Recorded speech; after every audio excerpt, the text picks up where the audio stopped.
50-এর দশকে তখন গণনাট্যে ব্যালে স্কোয়াড ছিল।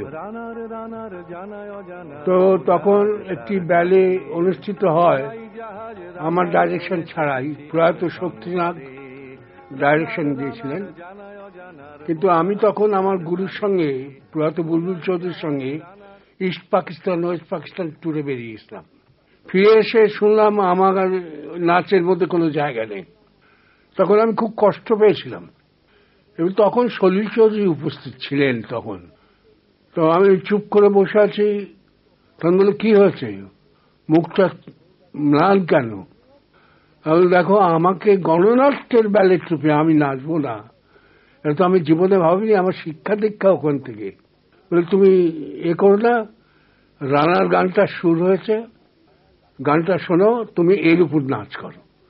তারপরে রানার নাচটা আমি তৈরি করি, এবং প্রথম শো সুকান্ত ভট্টাচার্যের বাড়ির সামনে ময়দানে অনেকেই ছিলেন, শিশু সাহিত্যিক খগেন মিত্তির, নারায়ণ গঙ্গোপাধ্যায় প্রভূত। তারা এই রানার দেখে প্রথমে বলছিল এটা ঠিক না হলে সুকান্তর অপমান হবে। দেখার পর ওরা এসে আমায় জড়িয়ে ধরলেন। এই রানার শুধু পশ্চিমবঙ্গে নয়, ভারতবর্ষে এবং তথা বিদেশেও আমি করেছি। কিভাবে নাচের জগতে এলেন সে সম্পর্কে শিল্পী জানালেন।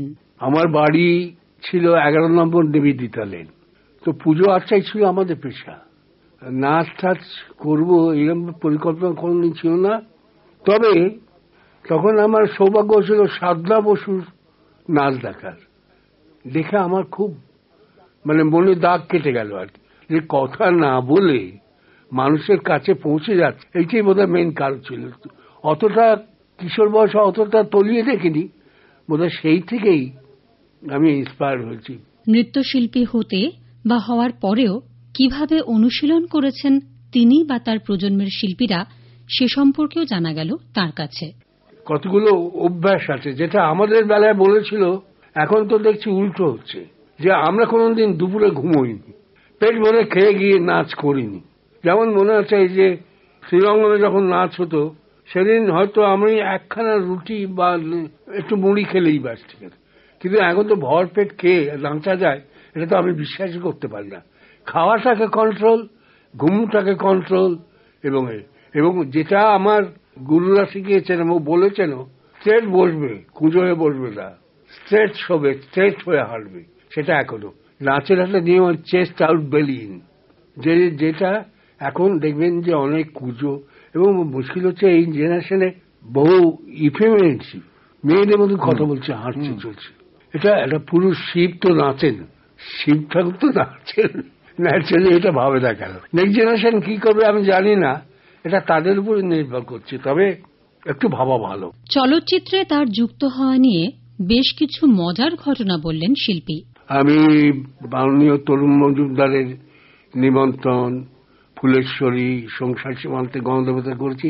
কিন্তু আমার যেটা দুই দিকপাল, শ্রদ্ধেয় ঋত্বিক ঘটকের যুক্তিতক্ক গল্পে এবং কিংবদন্তি বিশ্ব বরেণ্য চলচ্চিত্রকার শ্রদ্ধেয় সত্যজিৎ রায়ের গোপীগান বাগাবান ভূতের নাচ, এই দুটো নাচ করে আমি পরে এসছি অফার, আমি আর করি।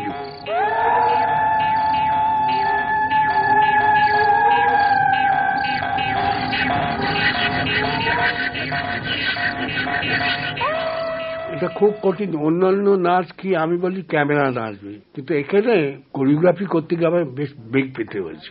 কারণ যাই করি উনি বলেন এটা তো উদয়শঙ্কর ইন্দ্র ভেঙে করলে, কার্তিক ভেঙে ইত্যাদি।